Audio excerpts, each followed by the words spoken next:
Welcome to this Sen Fringe event. Crude Awakening. Is the UK ready for the energy transition? My name's Sam Hall. I'm the Executive Director of the Conservative Environment Network.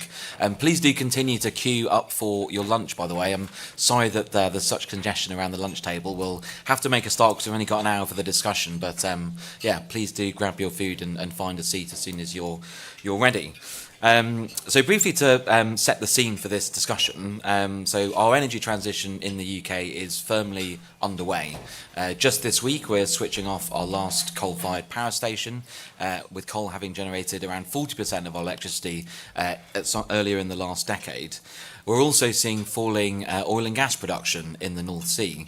Even with the new licences that the last government was committed to, production was expected to fall steeply over this decade. And at the same time, we're ramping up clean sources of power. Renewables now make up something like 50% of the grid, and the last government also set in train a renewal of the UK's nuclear programme as well. But what we're hoping to discuss in this panel is what this means economically. What does it mean in terms of jobs? We're already seeing energy sectors around the North Sea declining in jobs as the production falls. How can we support those workers into green jobs in clean energy? Are we doing enough in the reskilling and training space? And are we making sure that there are enough green jobs available for all the people who are currently in fossil fuels to transition over? And crucially, how can we do this in a conservative way? What do we think about some of the Labour government's early moves on the energy transition? And what is a constructive conservative alternative that accepts the imperative for energy security and climate reasons of the transition, but does it in a more market-led way? So lots to discuss, and I'm delighted to be joined by an excellent panel to discuss this. I'd also like to begin by thanking our kind sponsors, Uplift, for making this event possible. Briefly on the format, so I'm going to invite all of our speakers to give around 3 minutes of opening remarks, keen to keep it nice and brief so we can turn it over to the audience's questions. I might have a couple of chairs questions as well myself, but please do in the audience be thinking about what you'd like to put to our panellists, and I'll try and put relevant questions to the relevant panels so we don't have everyone answering every question and we can get through lots of your points. So to introduce our speakers now, and then I'll invite the first one to come in. So we've got Mark Garnier MP, the Shadow Parliamentary Under-Secretary for DESNZ and the MP for Wye Forest. We've got Virginia Crosbie, who's the former MP for Ynys and Anglesey, and a former member of the Sen Parliamentary Caucus. We've got Gwen Peters, who's the Head of Politics at Uplift, and lastly Richard Bodal Hansen, the Director of External and Regulatory Affairs in the UK of Ørsted. I'd like to turn to Virginia to kick things off. Yeah, well, thank you, Sam, and thank you for the invitation. It's lovely to see everybody here. I would like to give a big shout out to Sen. When I was a parliamentarian, they were incredibly supportive in terms of written questions, in terms of speeches, in terms of what was coming up in the chamber, and they really enabled us as parliamentarians to have a really, really loud voice, not only in our constituencies, but across the UK. So a big shout out to you and your team, Sam. Now, what does the energy transition mean for us as a party? What does this mean for us politically? Well, I wanted to look through a few themes. Well, first, voter appeal and public opinion.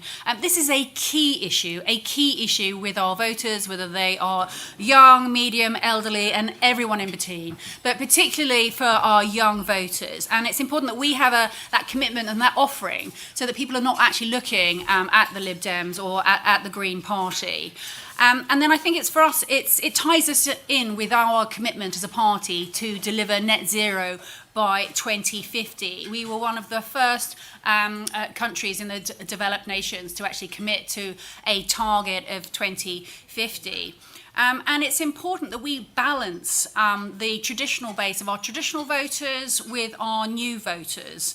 And I think the perception is our voters are more elderly, more rural based, probably a little bit more sceptical about net zero. So I think this transition does need to be managed effectively as a party. And then that brings us on to economic competence. The green energy in terms of the economy, in terms of innovation, in terms of jobs. This is what we're all about as Conservatives. Let's give people all the skills with which they can actually develop these businesses and develop these jobs. And if we look at businesses like electric vehicles, if we look at green technologies, they want to make sure that we've got the policies in place that the businesses can invest in these sectors. And if we look at us on the global landscape, if we look at us relative to the EU and relative to the US, if we look at their agendas, we must make sure that we are part of that conversation, that we are part of that discussion. And particularly with Brexit, that it is even more important that we are. So we need to keep competitive on the global scale, whether on the global stage, whether that is innovation, whether that is trade and competition. Our energy security, never before have we seen with the conflict between Ukraine and Russia what that did to our energy security. So by focusing on this green energy transition, that shows that as a party we are focused on our energy security and also our security as a nation. Global leadership, I've talked a little bit about that. We had COP26 up in Glasgow, and again post-Brexit. Let's make sure that we're part of the narrative. I also believe this transition can be quite uniting for us as a party.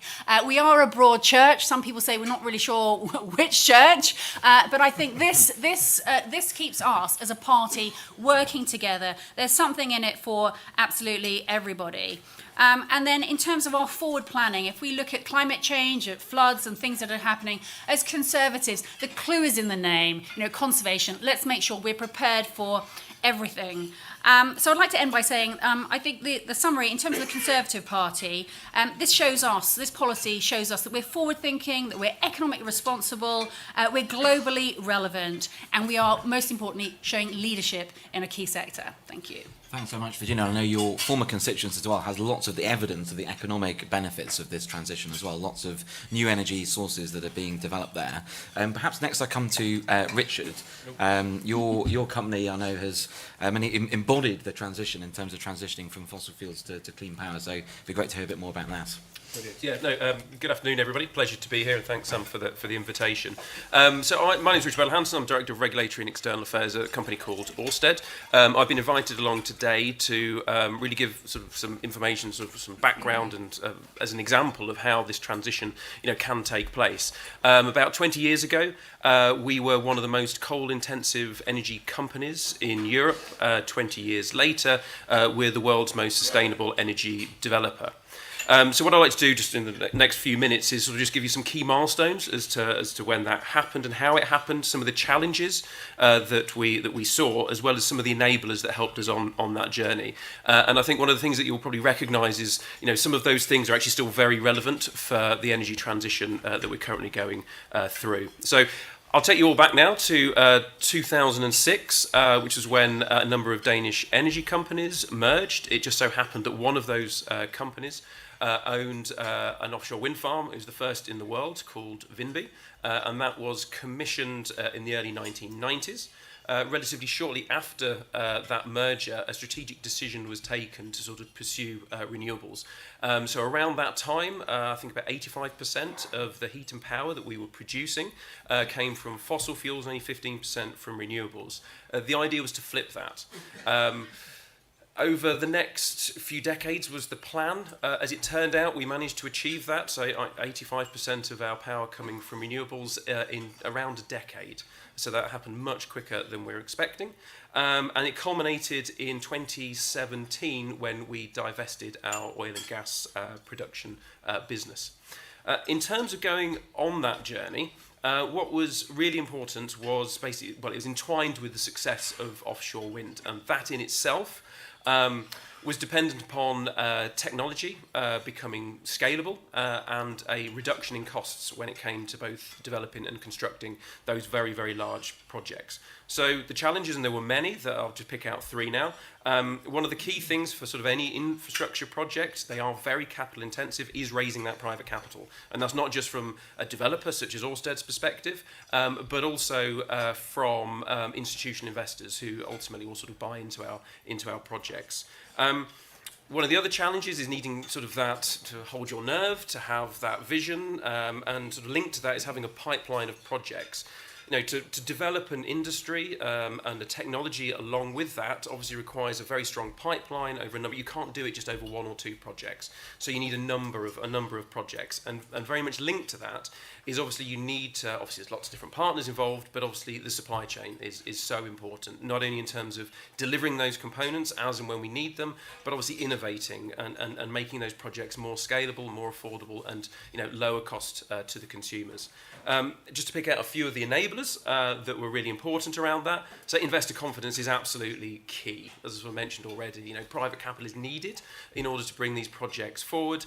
You need a very stable and good regulatory regime. Things such as the CFD contracts have been very, very important in that journey. What they do is they help to de-risk projects. They give us price stabilisation. They reduce our cost of capital. All this is really, really important. That clear line of sight around projects, not only for the developers but for the supply chain. So cross-party political consensus is something that investors really, really look to. Long-term targets, again, send really important signals to boardrooms around the world and here in this country as well. So collaboration, that's probably where I will end, because I appreciate I'm running out of time. There are so many different stakeholders that go on this sort of journey with us. But the one I'll pick out is actually probably, it's not just at the national level, but it's also at the regional and the local level. It's so important, to have the buy-in from local leaders. From our perspective, very good examples of this would be in Grimsby, where we have, a very large O&M facility employing 500 people, but also on the West Coast in Barrow. Those local leaders helped design our journey. They saw the benefits that offshore wind could deliver, the jobs, etc. And as a result of that was very, very useful in terms of helping us to integrate in the communities, because integrating with the communities that are hosting this infrastructure and delivering the benefits to them is absolutely key. So I'll probably just conclude that there's a few themes there, but they are still incredibly relevant to the transition. Brilliant. Thanks so much, Richard. I'll hand over to Gwen now. Thanks so much, Sam, and thank you to Sen for putting on this panel. And I think there's already been some really helpful reflections from the panellists so far. And I'd like to just start by saying that I really do think that the Conservative Party has such a strong legacy on climate change. Obviously, securing net zero by 2050 and being the first major economy to do so. So I think it's a really important opportunity for the Conservatives to really continue to champion that strong legacy on climate action.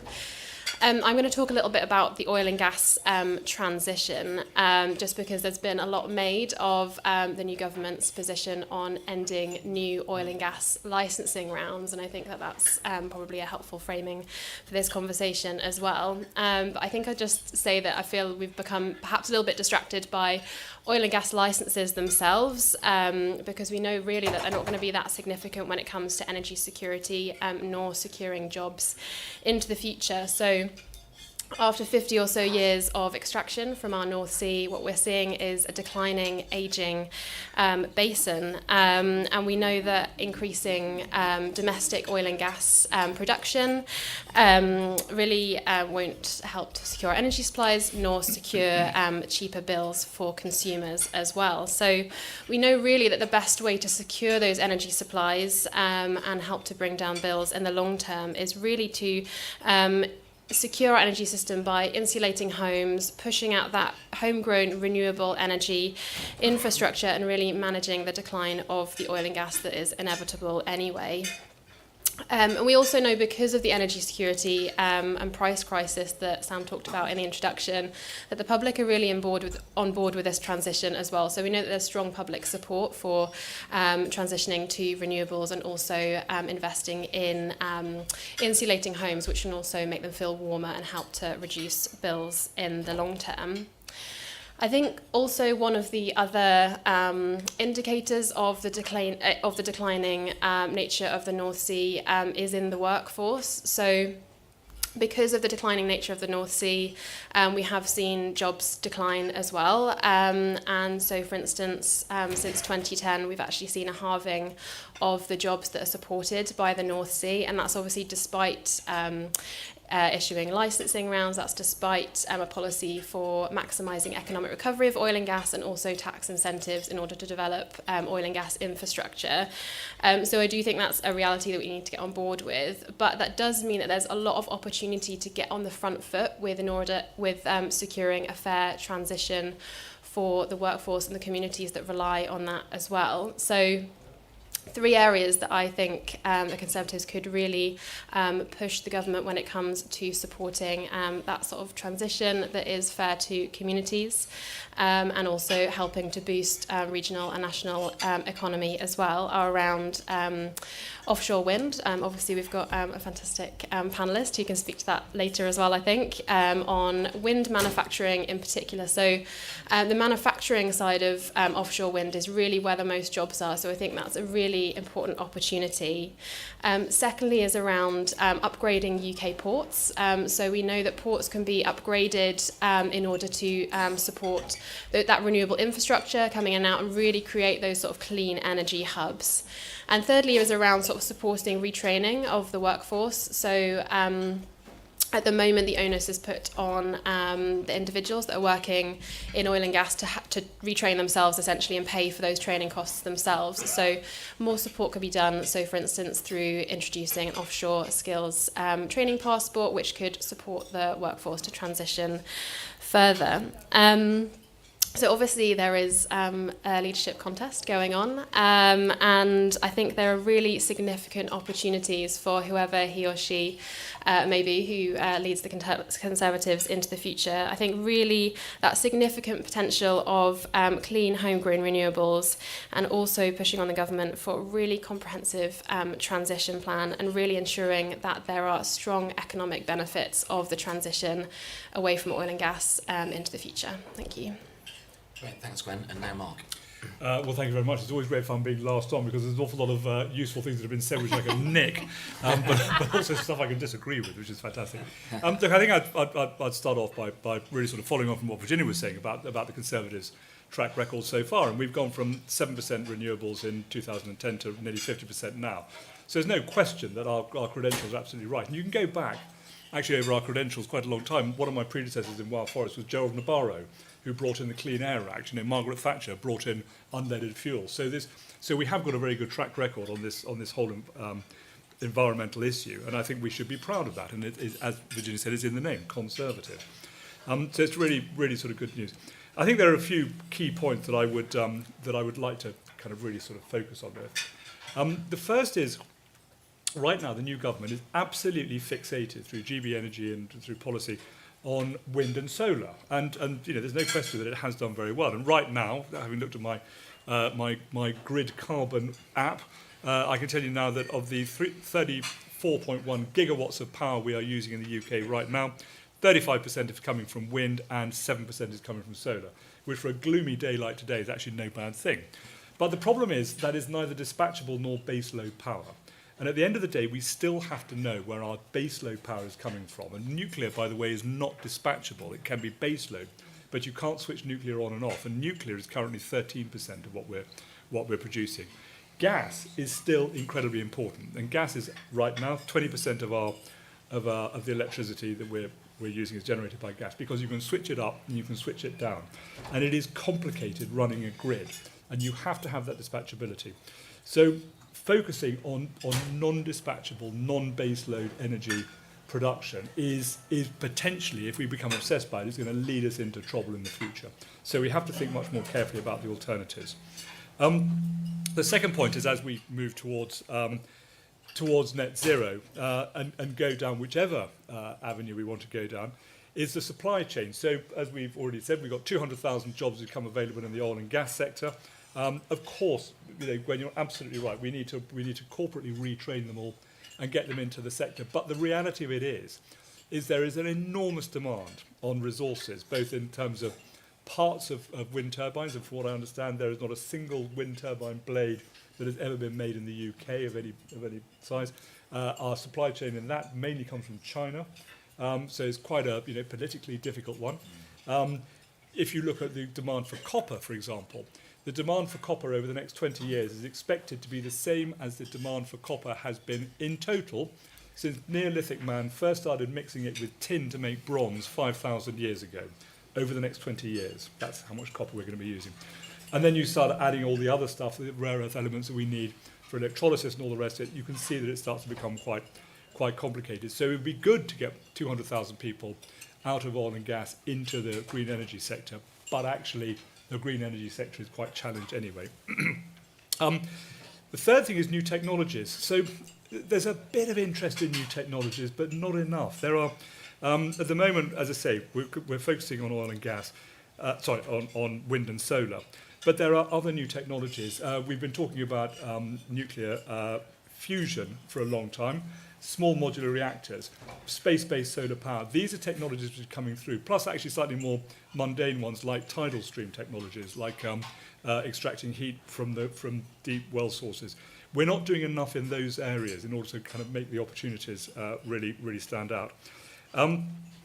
Energy security. It always comes back to energy security. So this is where I slightly disagree with Gwen on this. Gwen's absolutely right that we have seen a decline in the amount of resources coming from the North Sea. But Rosebank and the other one, which I can never remember what the name was, but the two new oil fields which were granted gas licenses, they aren't going to actually make a huge amount of difference, and they're certainly not going to reduce the cost of oil and gas. But the point is, if we don't have them, whilst Ed Miliband makes this argument that we must stop relying on oil and gas, what he is doing is, given what I've said earlier about dispatchability and all this, we're now becoming more reliant on foreign oil and gas. And those of you who've been listening to those statistics I've been speaking about a little bit earlier about where energy has come from will have recognised that the numbers I've given you doesn't add up to 100. 17% of the electricity we're using in the country right now is being imported from the continent, from Holland and Belgium and Denmark and all the rest of it. So we are still, even ignoring where the gas is coming from that's running our power stations, we're still buying other people's electricity. And this is something which, if we are going to be properly self-sufficient on this and have proper energy security, we're going to have to change that.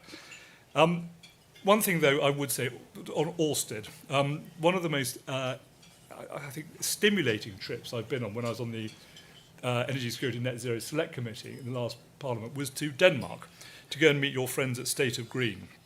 And it's fascinating watching how the Danish have become absolutely transfixed as a country by how you can make this transition and how you can look at different types of energy delivery. We obsess here about gas and electricity and petrol and diesel for our cars and all the rest of it. Denmark sees heat as a deliverable energy source.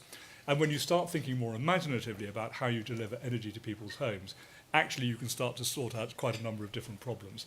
So I think, ultimately it's in our interest to keep on heading for net zero. We absolutely have to do it, but we have got a colossal maths problem in terms of trying to work out how it's all gonna happen, because you're still going to have increasing demand. You've got to have base load. You've got to have dispatchable power. If you don't have that, everything we want, from charging our iPhones to running data centres that charge AI and keep us as a 21st century country, will all vanish.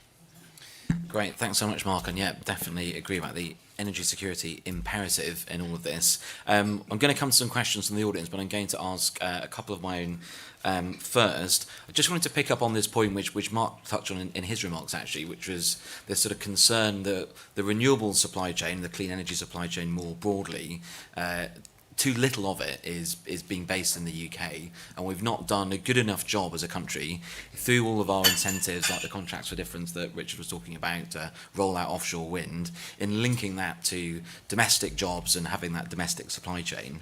So I was wondering, Virginia, perhaps if you could talk a little bit about how you've seen in your former constituency of Ynys some of those green jobs starting to come through, and what more you would like to see from the government or the next Conservative government when that comes in, to try and make sure that we are getting more of those green jobs here in the UK. Thank you. Great question. My dad had to leave Wales to find work. My dad worked at the Wilver nuclear power station, which is in my constituency of Anglesey. So I have the privilege of being Welsh with a fantastic English accent. So what I would say is, there are lots of people who are leaving Anglesey to find work. The average salary on Anglesey was £27,000 a year. The average across the UK is nearer £35,000. So people were leaving. This was having a huge impact impact on communities, having an impact on the Welsh language, having an impact on the infrastructure, on schools. So I set about actually trying to reverse that. So this is all about having jobs. Good quality jobs. That's how we can stop the second homeowners, make sure we've got a level playing field for people buying homes on the island. And the way we can do this is with innovation. Anglesey is known as Energy Island. Why? Because we've got wind, wave, solar, tidal, hydrogen, and hopefully nuclear if I have got anything to do with it. So the support on the island is very much for these new jobs. And what we've seen with the government supporting Contract for Difference, we've got Ynys, which is a tidal array, has been absolutely fantastic. We've got BP Mona, which is like offshore wind. We had £4.8 million for the Holyhead hydrogen hub, and we haven't really talked too much about hydrogen here. But for the people on the ground, this means good quality jobs. And to such an extent, we had the Community Renewal Fund on Ynys Môn. And I was really proud that some of that fund was used to go around to all of the companies on the island to help them deliver their net zero strategies. So, for example, there was an engineering company, and that UK government money was used to work with that company, their business plan. How could they at a granular level achieve net zero? So we're talking solar panels, we're talking EV chargers. It's about sitting down with your staff and actually working out how they can actually get to work, whether car sharing a bus or cycling in a very sort of socially responsible way. So what I've seen is us as a UK government in terms of the Holyhead Hydrogen Hub, in terms of Contract for Difference, in terms of a lot of the funding that we've had, and then most recently with Great British Nuclear and the decision to have Wilver again as a gigawatt, as a large power nuclear power station. This is absolutely transformational for our communities. Be under no illusion. They absolutely want these jobs. And I would add, if you look at the nuclear power stations around the UK, they tend to be in areas where that are very, very deprived. And then Mark was talking about offshore wind. Again, this will be transformational for these communities, these coastal communities, and even things like having a port. Gwen talked about ports and investment in ports. We have a free port on Ynys Môn, and there are 10 free ports around the UK. And actually installing these, these wind turbines, these are massive, massive things. Actually installing those, that creates so many great engineering, production type jobs. So the whole of Ynys Môn will benefit from focusing on this transition, the whole island. Great, and I think the Freeport potentially could be quite a good conservative policy instrument to try and attract more businesses in the supply chain to come to the UK so that we are capturing more of the jobs. Richard, I might throw a similar question over to you. What's Ørsted's supply chain like? How much value do you put on that kind of local content and creating jobs across the supply chain in the countries that you're operating? And potentially picking up the China point as well, because I'm sure that could come up in questions. I suppose from our perspective, I should mention obviously Ørsted, used to be called Dong Energy, then became Ørsted, and we're obviously known for being a Danish energy company. But the UK is actually our biggest market. We have about 1,500 employees based here in the UK, and sort of just touching upon, the point around coastal communities, as I've already mentioned, we have some big operational sort of O&M hubs up in Grimsby and Barrow. So, from the developer perspective and sort of the operational perspective as well, I'll move on to supply chain in a second, but just to give an example of, there are a large number of jobs associated sort of with the transition. So you have the developers, and then in terms of the UK supply chain, just from our perspective, I mean, we have awarded and used, we've awarded major contracts to approximately 230 UK companies. Over 50 of those we take abroad and have been using on our projects around the globe. Obviously, offshore wind is a global business, so we've been very happy and pleased to be able to do that. So, there are noticeable successes in terms of the SMEs, so sort of those smaller and medium enterprises, as well as some notable factories. I recently was actually at the Blade factory up in Hull, for example. So there are examples of successes. I think the big question is, with the level of opportunity that is being presented by the transition, how do you secure more and more of those jobs? And from our perspective, and I sort of mentioned it sort of in sort of my opening remarks, it takes a long time.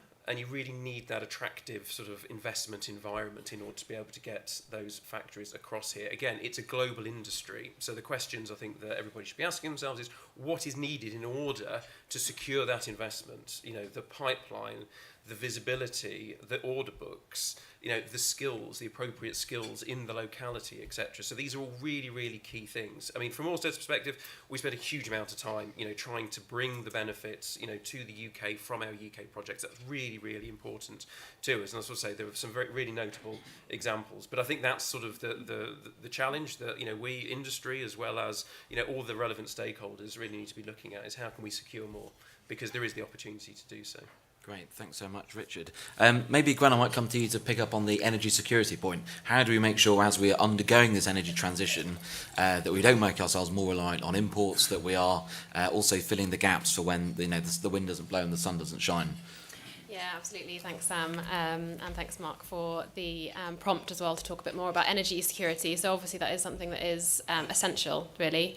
But I think, again, just thinking about the difference between licensing and also field approvals. If you award a license, it's going to take decades to come online. So since 2010, licensing have generated about 9 weeks worth of gas. So just thinking about the reality of what the North Sea is actually be able to provide when it comes to energy security is really important to know what we're starting with. And the North Sea Transition Authority, which is the body that's responsible for the North Sea licensing, a sort of arm's length government body, said that new licensing is only going to make a difference around the edges to energy security.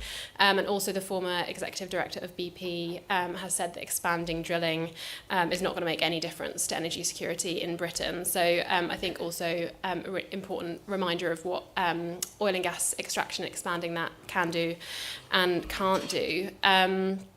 Obviously, once oil and gas is licensed, it's owned by the company that has that license. So they are also, they can export that. So around 80% of oil from the North Sea is exported on tankers overseas. And even in the middle of the energy price crisis last year, 61% of our gas was exported. So again, thinking about the realities of energy security there as well. So really just going back to what I said at the start, really the best way that we can secure energy supplies is also on that transition to net zero by 2050. So doing all the things that we know that we need to do in terms of insulating homes, shifting to renewables, and really sort of supporting the economy that way as well. Great, thanks, Gwen. And Mark, I'm sure you want to come back partially on that, but I was also wanted to ask you a bit about the politics. I thought one comment that Virginia made in her speech was about how the energy transition is quite a kind of uniting issue for the Conservative Party. And do you think that's the case? I know that we've got very strong political representation in the northeast of Scotland, where oil and gas jobs are particularly concentrated, but we've also contesting against the Greens, against the Liberal Democrats in some of the south of England. Is it possible to come up with an approach to the energy transition that can work for all these key constituencies that Conservatives need to keep hold of and win back potentially at the next election? Well, happily, I was given a presentation of exactly this and amongst the voters, and it will take too long and you'll get too bored if I start trying to leaf through this fairly heavy thing. But at the end of the day, it kind of slightly depends on who you are as to whether you think that this is a really sort of big issue. And I think Boris Johnson managed to, with his energy policies, of I think the 7 tribes of different types of people, he managed to engage 4 of them with his energy policies. And actually, when Rishi sort of slightly changed our approach to this, he managed to lose 3 of those 4. So in the end, we were only appealing to one sort of demographic who kind of felt that we were right on our energy policy. At the end of the day, I mean, I think there's no question that people. So the one thing that unites everybody actually is low energy prices. So this is the most important thing. If you can get your energy prices down, then everybody will get behind you. Cost of living is the key thing for everybody. People do want to save the planet. People do feel conscious about the fact that they want the planet to be a better place for their children and all the rest of it. But start getting bogged down in arguments about, if we do this and it costs us a certain amount of money, why are the Chinese getting away with it with their coal-fired power stations and all the rest of it? So you do start getting into quite complicated different arguments sort of as you go down this. But I think at the end of the day, we're getting into quite an interesting point. I've been a member of Parliament now for 14 years. I've been on a few select committees, so I've had some experience of holding the government to account fairly aggressively.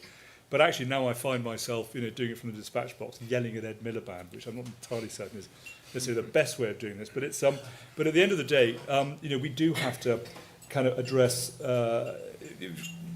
hold the government to account, not necessarily oppose for opposition's sake.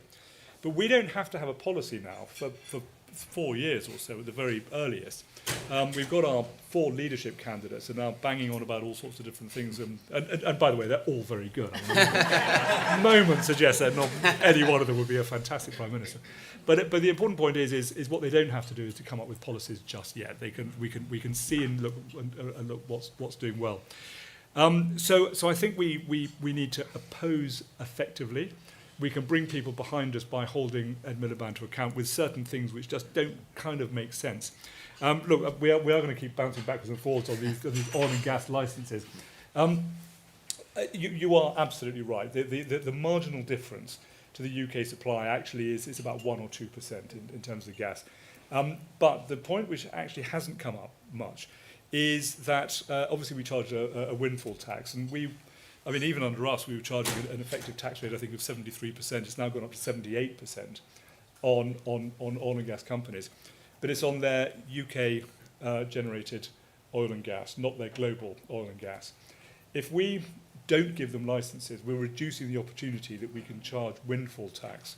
So therefore, we're not having we're reducing the revenue that comes in that can be deployed in terms of potentially subsidising bills for hard-up households or subsidising training for a lot of engineers that need to train.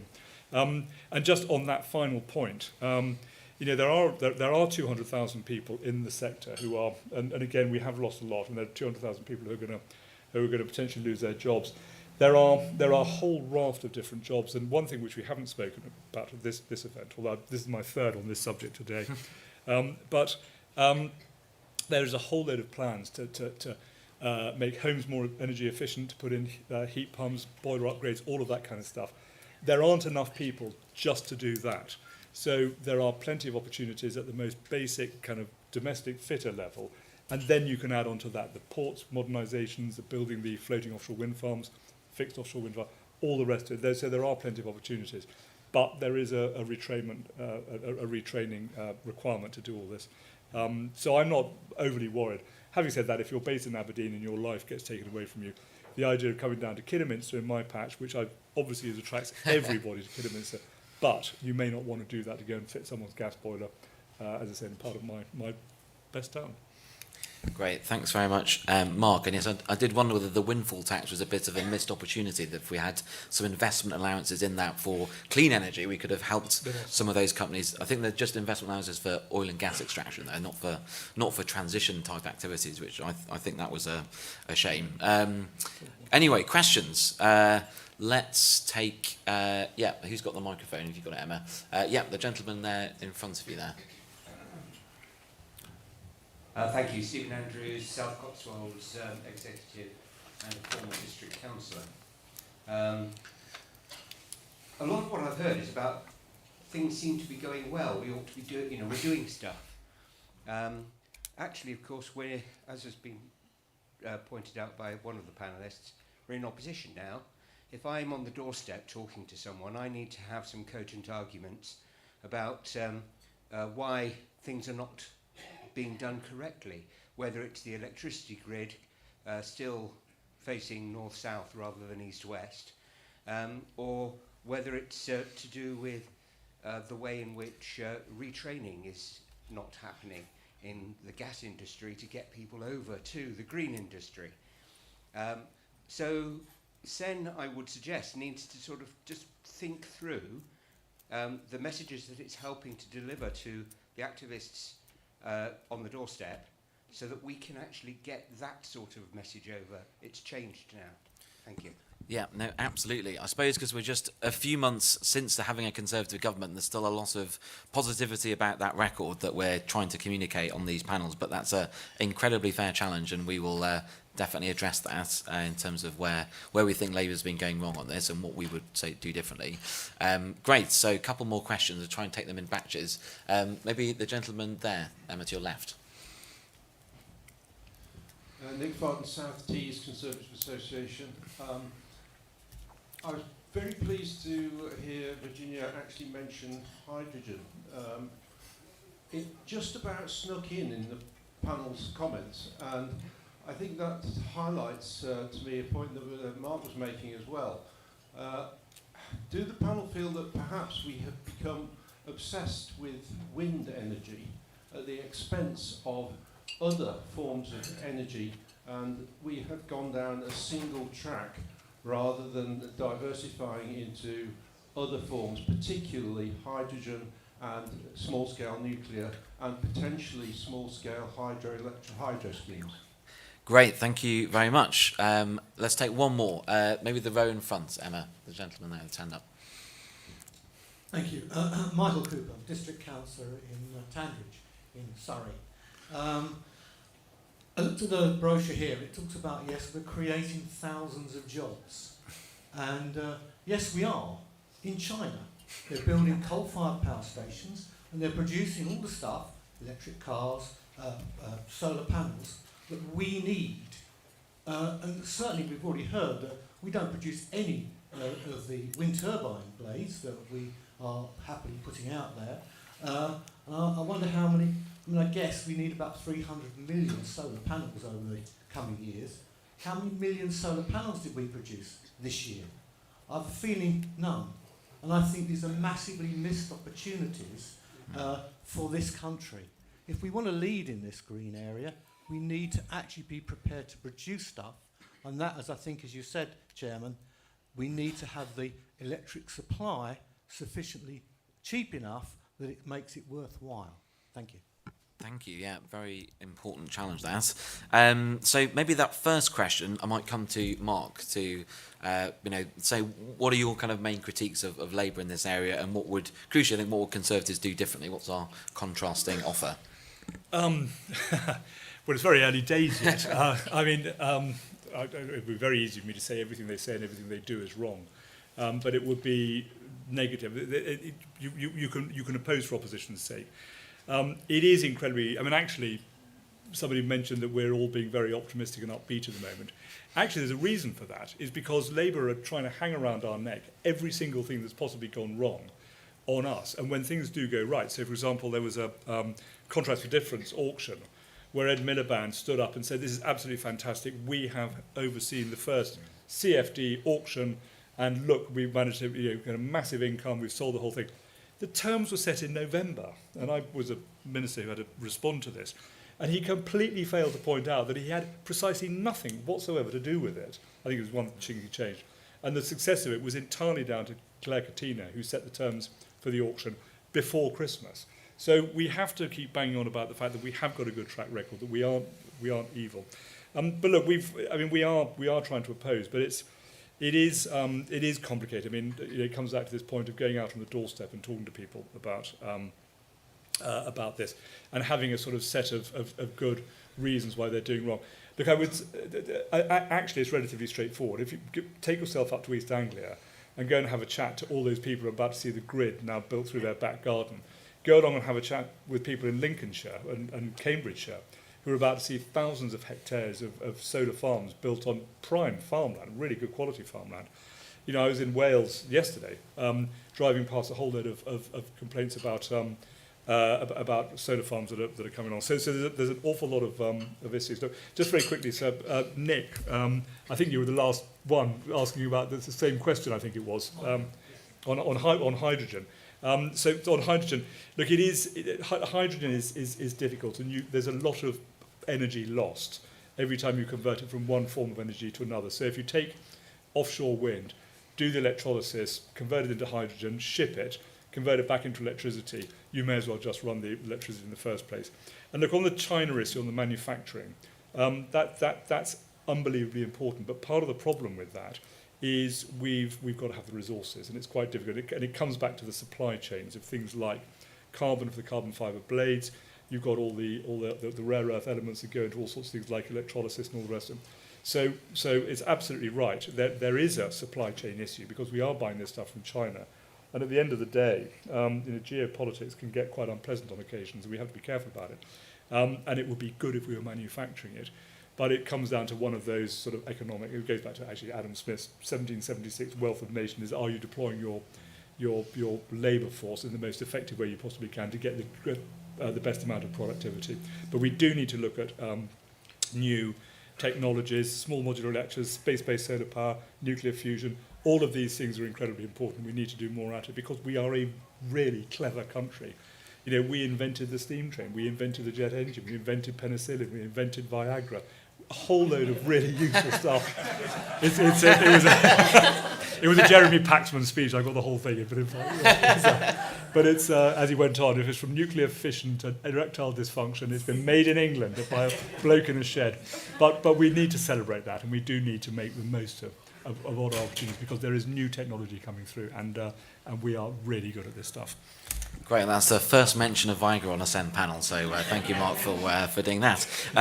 Virginia, if I can come to you to bring us back down to earth, talk a bit about nuclear, because I know that picking up that question there about the importance of an energy mix, you did so much to champion nuclear in the last Parliament. How did you think that's going, and what would you like to see happen in this Parliament to make sure that we keep the pressure on?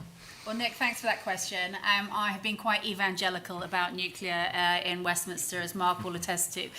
My nickname was actually Atomic Kitten. Why? Because I know how important nuclear is. We cannot achieve net zero by 2050 without nuclear. And if you look at the pie of our energy supply, around 16% of that pie is generated by nuclear. Now, all but one of our nuclear power stations are going offline in the next decade, and we really need to ensure we've actually got that supply. But of course, the pie is getting so much bigger. Why? Because in order to achieve net zero, the real holy grail is how decarbonising the transport sector, which is why I think it's important to talk about hydrogen. Now, one of the byproducts of nuclear, you can do electrolysis with the heat, and then you can get your hydrogen. We call it that pink hydrogen. There's different types of hydrogen. But in order to achieve that holy grail of decarbonising the transport sector, you're either looking at putting SMRs onto some of these huge container ships, but then you've got the headache. How on earth do you get a small modular reactor through the Suez Canal or through, around the Panama Canal? But that certainly is being looked at. But we absolutely do need to have hydrogen. And then let's look at what Labour are doing. Well, Ed Miliband seems to be talking about solar, onshore solar, the whole time. That's impacted Anglesey and, as Mark said, all across the UK. But I think we do need to be looking at nuclear. I was very disappointed I've got a bit more time now, so I get through the papers. So I was reading the Telegraph this morning, and there was news that Nucleo is leaving the UK to go to France because it has seen just so little interest from the new Labour government. So I'm really, really concerned. The focus seems to be very, very much on solar. We cannot achieve net zero without nuclear. We've got Great British Nuclear. We should have some news from them in the next few months. This is a fantastic Conservative legacy. Do not let the left own that. This is Claire Coutinho and a fantastic team there. We've got the small modular reactor competition, which we should have towards the end of this year. And these are fantastic. You can site a small modular reactor next to any other heavy use industry. So you're talking ceramics, desalination, fertilizer production, data collection. And we can also put these small modular reactors in areas where they need those jobs. They absolutely need those jobs. So we really do have to focus on SMRs. And then I just want to finish off, I think Mark touched on AI. Now, you may have seen an article recently, Blackstone have taken a huge investment in Spanish utilities. Why? Because Blackstone, they know they need to have the utilities market if we're going to deliver on AI. Blackstone are focused on AI, and already now they're taking positions in utilities to lock in that positioning.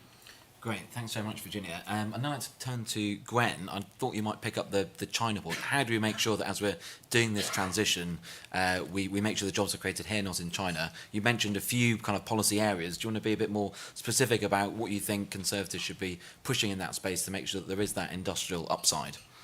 Yeah, absolutely. So one of the things I talked about was wind manufacturing. So I think there's been a lot of discussion about sort of offshore wind and it comes to kind of maintenance and that kind of thing. But really the big jobs creator is in manufacturing. So I think the more that we can do of that in the UK, the better it is for jobs, but also security, as you mentioned, because I think that it is really important that within the UK we're able to become more self-sufficient.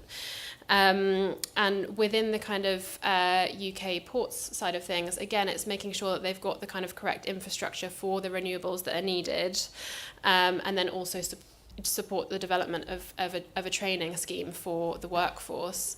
So yeah, there are definitely some things that we can do in order to sort of help secure that level of manufacturing within the UK, so it's not necessarily needed to just come from abroad. Great, let's take some more questions. So, yeah, maybe come to the front row here, the woman on the second row. Sienna Rogers from the House magazine. What do you think is the best thing the Labour government is pursuing and the worst thing? Great question. Okay, great. The gentleman over there. Hi, Matthew Watkins from the University of Exeter Conservatives. Just following on from Mark mentioned actually in terms of technology in this space, to what extent do you think government has facilitated delivery and acceleration of kind of innovative technologies in the private sector, in this sector? Great, and then, Jim. Thanks, Sam. I know central planning isn't really our thing on this side of the sort of house, but you know, what's the one thing that we'd like to see in the Green Paper of the industrial strategy that Labour is bringing out, and one way that it could help the transition? Great, I should probably go to Mark, I think, for that first one around best and worst thing that Labour have said that they are going to do in the energy transition space. I'm watching Twitter now. I'm going to be quoted in the House magazine, aren't I? I get this wrong. So, what's the best thing they've done? They got 20% of the popular vote. I mean, it's astonishing that they managed to get in at all, actually. Look, it's early days yet. So I'm going to come and see me in a year's time, and I'll try and work it out. It's a difficult one. Look, I mean, I think the worst thing they've done right now is just trying to blame the Conservatives for absolutely everything that's gone wrong. And I think we are, at the moment, we're obviously going through a leadership campaign. And what we're not doing is coming back anywhere near robustly enough in order to point out, you know, people talk about the 14 years of a Conservative government. Well, 5 of it was in a coalition with the Liberal Democrats. I mean, even the Liberal Democrats are complaining about 14 years of a Conservative government, which I think says everything we need to know about the Liberal Democrats. They can't even count to 14. But it's, you know, we had COVID, we had the energy crisis, we've had a whole load of different things. And actually, we've barely had any time as a normal government with a majority in order to be able to govern in any sort of traditional sense. And of those 14 years, I think we probably only had 2 years before the Brexit vote when we had a majority. Then we got bogged down in Brexit. You know, so it's been very, very difficult. But look, I do want to come back on the government support for technologies. I mean, actually, the government over just in general is quite supportive of new technologies. And I think when we look at the energy sector, you know, the government has over the years put in $5.5 billion into nuclear fusion. And there's an enormous economy which is surrounding that. I'm involved in the space-based solar power sector, and the government's already put in best part of £10 million in terms of supporting this type of new way of using old technology. So I'm reasonably happy with it. Having said that, the government, our government, and I don't mean the politics of it, I mean the government, you know, kind of the underlying bit, tends to be quite nervous about going off and doing clever things. And as I said, the sector which I do a lot in is the space sector. And you know, if you were to go to America, the government will spend large amounts of money on the space sector, which is why they are, you know, sort of doing the Artemis program on the moon. They're sort of going to Mars, all this kind of stuff. And sometimes you do need a lot of money to go into a sector. And actually, one of the things they have done is commissioned, for example, Elon Musk to produce launch, affordable launch. And because they've commissioned it, launch has now gone down, the cost of launch by a factor of about 95%. So governments can do more, and I think we do a bit, but we could do a lot more. But actually, the other problem we have is you then have to commercialise it, and what we're as a country we're not very good at is taking innovative technologies and then commercializing them. Other people, Tim Berners-Lee invented the internet, but it was a whole lot of people. Anybody from California here? Whole lot of geeks from California who managed to commercialize it. So I think there's a number of different things we could do better. Great. I might put the second question to Richard, if that's okay. What role do you think government should be playing in tech and innovation? And there's a huge amount of innovation that goes on in the offshore wind sector. How have you found working with government? What would you like them to do?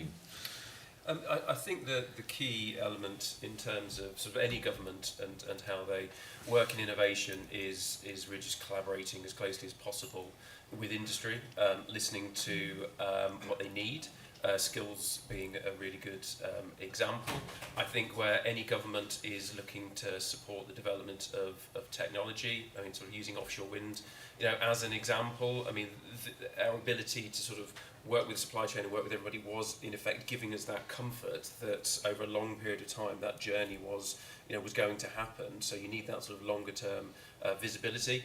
I think any government that is sort of looking to provide sort of direct support obviously needs to carefully consider where that is put. Again, sort of working in collaboration with with industry, giving them the necessary, infrastructure. Floating would be a good example of that, and we've already mentioned in terms of, ensuring that the infrastructure is there around port, because really, the point I kind of make is it's a huge combination of things that need to go together in order to ultimately lead to both the investment and then obviously the delivery of the supply chain.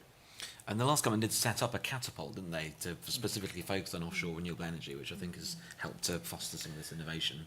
Yeah, absolutely. So there are there are definitely sort of, obviously there's the government side, but obviously there's the industry side as well. And, obviously we work with other developers and other elements and stakeholders, within industry to help to identify where those opportunities are going to be, but also actually where we need those skills in order to support us in terms of what we're doing, because obviously we don't want to be in a position where we call them critical skills, where we don't have people available in order to either help to build or service those, offshore wind farms or any other technology. So yeah, as I say, us having the dialogue is so important. Great. Let's take some more questions, I think. Yes, the lady there. Is it working? Hi. Thank you, Beverly Connolly. I'm from Kent. Can we please move away from the idea of this being a clean, green energy transition? Has anybody seen what a lithium mine looks like? They desecrate the landscape. You've got whole swaths of green trees being sacrificed to lithium mines. And the fact that we've got these huge cars on our roads now, the tyres are degenerating earlier and releasing chemicals into the atmosphere. It's not clean, it's not green. We may think it is, we may be burnishing our halos, but actually all this stuff that we're importing from China, again, is being imported by technologies using oil and gas. So, we may think that we're clean and green, but actually we're not. Does anybody agree to that one? Thank you. Great, thank you. Let's take one more. Yes, the gentleman here on the second row. Thank you. Dhruv Thoma from Slava Council, councillor. Now the ban lifted on onshore wind farms. How is it going to affect the planning regulations and the impact on wildlife? Also, as Slough, is the biggest trading estate in Europe, how can we use the roof space available to put solar panels? Great, thank you very much. So I'm going to invite all the panellists now to pick up either of those two questions, and I think we could cover industrial strategy potentially a bit more as well from Jim, and any final remarks. And I know we've slightly gone over, but we're a bit late starting. So Gwen, sort of 30 seconds if you could sum up. Yeah, great, and thanks so much for the questions. I guess just to touch on them briefly, I do think there is more that needs to be done to ensure that the transition to clean energy is one that supports nature restoration as well as communities around the world in terms of where the materials are coming from, and also just briefly on industrial strategy. Every time I speak to private business, that definitely feels like a really important priority, and would love to see a real variety of stakeholders involved in that industrial strategy. So rather than just thinking about the oil and gas industry when it comes to North Sea transition, all the other players that are involved, including the supply chain companies that have been mentioned on the panel as well. So I guess just briefly to close, I'd really remind us that the transition is already happening. I think there are plenty of opportunities for the Conservatives to really push this transition and ensure that it's one that supports the UK economy, and thinking about those sort of regional areas, especially where the Conservatives did well in the election as well. So I just think that there is a lot of opportunities there that should be grasped, and really ensure that we're creating those good British jobs along the way. Great, thanks, Gwen. Mark. Listen, I feel sorry for councillors. You're going to be absolutely inundated by people who are going to be unbelievably angry about what's going on in their houses. In their sort of environment. I mean, there are a number of issues which a number of measures which could sort of help you. But at the end of the day, I mean, if you're living in a nice sort of hamlet in a rural area, and suddenly somebody is going to build the grid past you, or turn your lovely lush meadows into a solar farm, you're going to be really upset about it. And councillors are the first ones. I mean, obviously they come to us as well as members of Parliament, and there's nothing we can do about it. But you're going to have nothing you can do about it either, because it's going to be overridden. And when we start going, sort of riding roughshod over the planning rules, people will get very angry. And the consolation prize is kind of maybe easier for us to get back in 5 years' time, but by then a lot will have happened. That said, if we are going to move towards this sort of green and kind of agenda, then it is going to be there's going to be a bit of that, but we can try and mitigate that. Which actually comes to the point which the lady with the red scarf on made a bit earlier about clean and green. Look, you're absolutely right. I mean, at the end of the day, there is this great compromise that's going on. I recently got rid of my nasty diesel Audi car, which had done 245,000 miles, which I still managed to get 700 quid off WeBuyAnyCar.com. So it's a quick advert for that. But it's but the bottom line is that, as it turns out, over its entire life, is greener than a Tesla that's done less than 90,000 miles. And it's one of these sort of very difficult things. I mean, look, there are cleaner ways that you can mine, because you could use hydrogen-run sort of mining equipment. But ultimately, again, it comes down to a maths problem. At the end of the day, of course, we could go completely green. We could eat berries and live in the cave and not even use fires, and then we would be completely carbon neutral. But or zero emissions. But at the end of the day, it's what are we prepared to do? And this actually is part of the whole debate. We do have to be honest with people, and as we are moving towards this sort of green transition, we are effectively exporting our dirty industries, and we have done it for years and years and years.